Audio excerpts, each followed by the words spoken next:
Morning, friends. Pastor Chuck Blair here. Great to have you joining me this morning. And today we're continuing back. We're circling back to take a look at our story about Noah and the ark. And just a little background is that we're looking at this story poetically, and we're using a piece of New Church theology to do that, which is the book Secrets of Heaven by Emmanuel Swedenborg, a biblical commentary, and that offers us some a different way to see it, and a way to see a deeper meaning into it, an internal sense, as it were, a poetic understanding, a seeing it as a metaphor. This beautiful story. So with Noah and the Ark, we're taking a look today. We're coming back to Noah, and again, think of this part as something all of us have in us, and that it's a part that will make it through the flood, that will make it through the floods of life. A very important part. And we're going to take a look at its chosenness. So this is from Genesis 6, verse 9, the line that we're looking at today. And it says, Noah was a just man, perfect in his generation. Noah walked with God. And anytime, first off, anytime you hear the word perfect there in the Bible, the word perfect in the Bible does not have the sense of, sort of a Western cultural sense of perfection. It has more of a Middle Eastern sense of perfection, which is the word wholeness, which I like that word a little more anyways. And it's about this walking, this about this walking upright, this about being just. And what does that really mean? And in taking a look at it, Emanuel Swedenborg invites us to think about it this way: that walking upright part, that just part, that is the part that can speak truth out of love. Speak truth out of love. Now that sounds really esoteric, like truth out of love. What does that mean? Well, I think it means this, folks. It means that there are times to speak the truth, and what we do is we have to come from a loving heart when we do that. Now, let's put that into sort of a context I think that most of us can identify with. I would imagine most of us in here have a set of conversations, a set of things we want to tell people. In other words, I just cannot wait to tell them this, and think of it more like tell them off. And that can be a little dangerous, right? I know for me, I got my list, I check it twice, and that whole thing, and I check it, and like, oh yeah, and then I argue with these people silently. Finally, when I get my chance to finally tell them, this is what I'm going to say. And I that's not what we're talking about here. That's not the kind of conversation that tends to come from love. That's the kind of conversation that for most of us probably is coming more from ego. It's probably coming more from a defensive part. It's probably coming from more of a wounded part. It's not coming from a part that really is seeking to repair a relationship. It's just coming from a part that wants to be right. And remember, folks, if it's a monologue and not a dialogue, we're probably just trying to be right, which is really, really hard to do because, ready for this? Sometimes we are right. We are right. We know we're right. We know the other person is wrong. But again, think monologue versus dialogue. Monologue has a clear tendency for us just to be right, for us just to be there to proclaim our beliefs to others. And that's not what we're talking about here. We're talking about a much richer dialogue. And so when we have these conversations we need to have, I think one way to be clear about which ones we really need to have are the ones where there's and this is so important, folks, and not easy to do. It's one where there's a sense of invitation to it. It's one where there's a sense of we know we have to have this conversation. We know that it's going to be a little awkward, it's going to be a little hard. And we know as well that on the other side of it is this invitation, is this thing that's going to help the relationship continue to move forward and grow. Those conversations are inevitably hard, inevitably challenging. But I imagine that you've experienced those conversations before with a lot of relief on the back end, with a lot of like, oh, I can breathe now. That was really worthwhile. Having the first whatever fill in the blank time frame was really awkward, but I'm glad we kind of stuck with it. And those are the conversations to think about. And that I think is that Noah part. I mean, there's many things we could say that are the Noah part of us that can make it through storms. And one is that place that is just deeply disarmingly honest. And it's an honesty that comes out of love.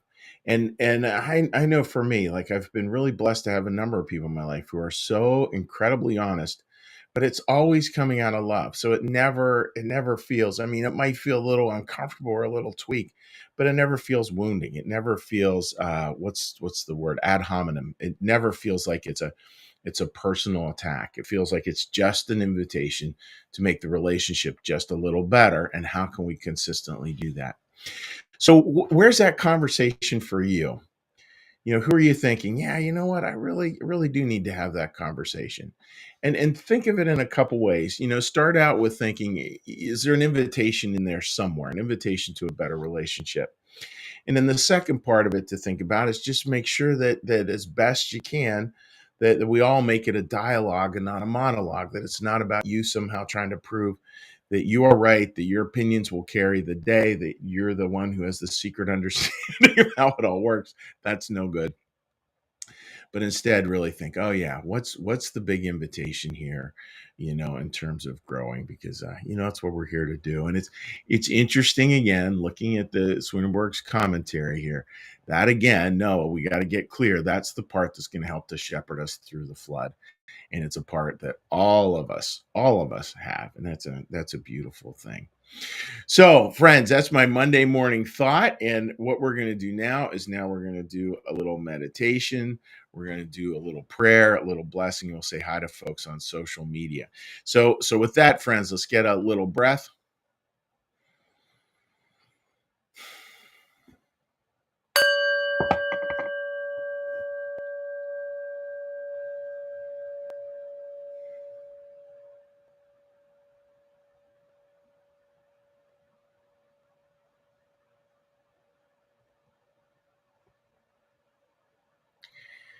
Be still and know that I am God.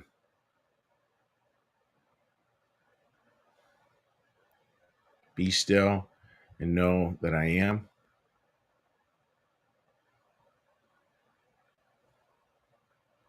Be still and know that I.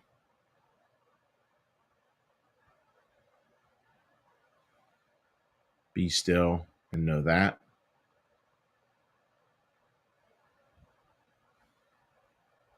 Be still and know. Be still and.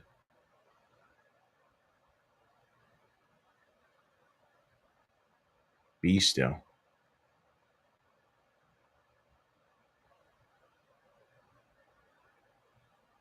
Be.